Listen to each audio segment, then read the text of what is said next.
एक ऐसे योद्धा की कहानी जो नारी सम्मान के प्रतीक समझे जाते हैं, जिनके नाम राजस्थान का पूरा संभाग है, जिनके पराक्रम से कांपती थी दसों दिशाएं।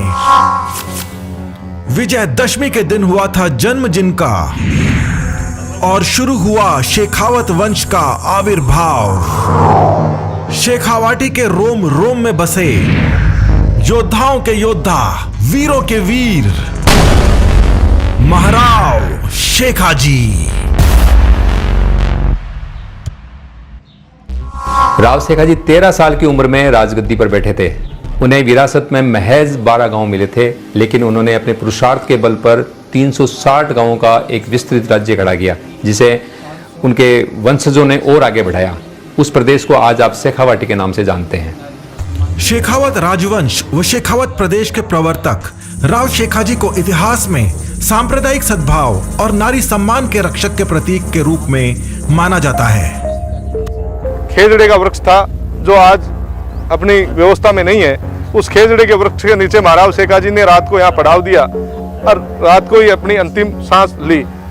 एक स्त्री की मान रक्षा के लिए राव शेखा ने अपने ही रिश्तेदार जो पास ही के अंदर घाटवा, उनके राज्य के पास जो घाटवा और मारोट के गोड़ थे, उनके साथ 11 लड़ाइयां लड़ी और आखिर उसी स्त्री की मान रक्षा के लिए घोड़ों से लड़ते हुए उन्होंने अपने प्राणों का बलिदान दिया।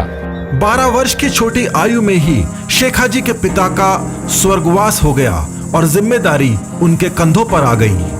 अफगानिस्तान से 12 कबीलों का एक दल दिल्ली नौकरी करने के लिए जा रहा था। राव शेखाजी ने उनको रास्ते के अंदर रोका और उनको अपनी सेना के अंदर भर्ती कर लिया और गुजारे के लिए उन्हें 12 गांव दिए, जो आज बाराबंकी के नाम से जाने जाते हैं।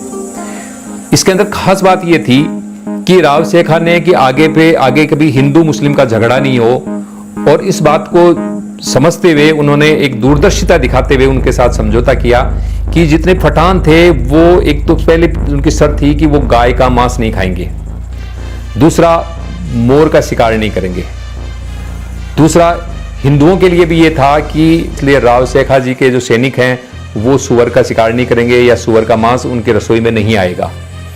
चौथा था कि आपस के अंदर यदि